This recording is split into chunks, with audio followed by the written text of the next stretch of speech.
Bonjour, je suis Pierre-Guillaume Stéphan, je suis naturopathe et éducateur de santé à Roscoff en Bretagne, dans le Nord Finistère.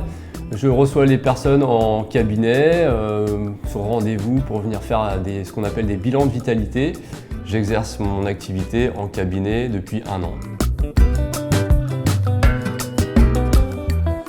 Donc, selon l'Organisation mondiale de la santé, la naturopathie est un ensemble de méthodes et de soins visant à renforcer les défenses de l'organisme, donc par des moyens considérés comme naturels et biologiques. La naturopathie est une médecine traditionnelle qui est reconnue par l'Organisation mondiale de la santé, l'OMS.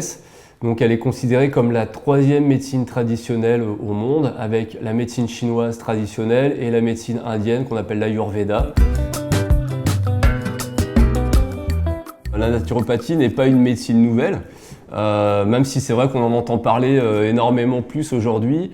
Il y a un engouement pour une approche, une pratique naturelle de la santé par beaucoup de gens. Donc c'est vrai que on a l'impression que c'est quelque chose un peu à la mode et un peu moderne. Et pourtant la naturopathie, ça vient de très très loin, du fin fond de l'Antiquité, puisque la médecine a été a priori créée par les Chinois et les Indiens il y a 4-5 000 ans.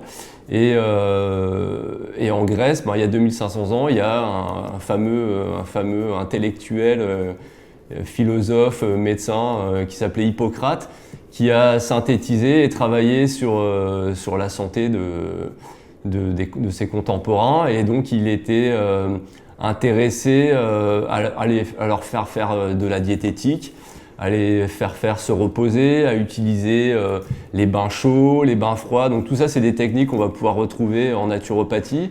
Et il s'intéressait principalement à la qualité des liquides qui circulent dans le corps, sachant qu'on est fait à plus de 60% de liquides.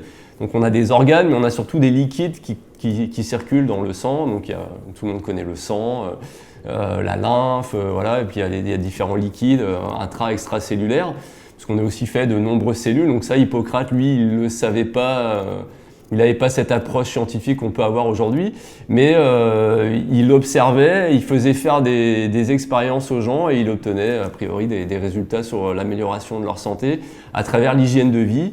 Donc c'est ce que je disais, la diététique, etc.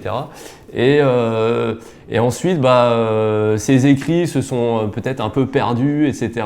Et la naturopathie, ce mot-là de naturopathie est né à la fin du 19e siècle aux États-Unis, chez des médecins hygiénistes qui, à la fin du 19e et au début du 20e siècle, au même moment où naissait la médecine médicamenteuse et chimique pour traiter les symptômes, certains médecins se sont posé la question de savoir s'il n'y avait pas des causes plus profondes à l'expression en fait, de ces symptômes et quelles pouvaient être ces causes. Et donc ils en sont revenus un peu au principe d'Hippocrate. Ils ont probablement relu aussi Hippocrate pour savoir qu'est-ce qu'il racontait exactement, et ils en sont revenus à des fondamentaux autour de l'hygiène de vie. Donc nous, c'est les naturopathes, c'est ce qui nous intéresse, c'est de travailler autour de l'hygiène de vie des personnes. Et en remettant en ordre un peu cette hygiène de vie, on peut rééquilibrer, redonner un meilleur équilibre à la vitalité. Donc là, pareil, la vitalité, c'est une notion très propre à la naturopathie et à l'approche naturelle de la santé. C'est une notion, une question d'énergie, un peu comme dans la médecine chinoise ou dans la médecine indienne. On cherche à aller stimuler cette énergie, la rééquilibrer et aider la personne à trouver sa santé optimum. Et donc à travers différentes règles de vie qu'on va essayer de remettre en place ou rééquilibrer pour que la personne puisse se sentir mieux en tous les cas.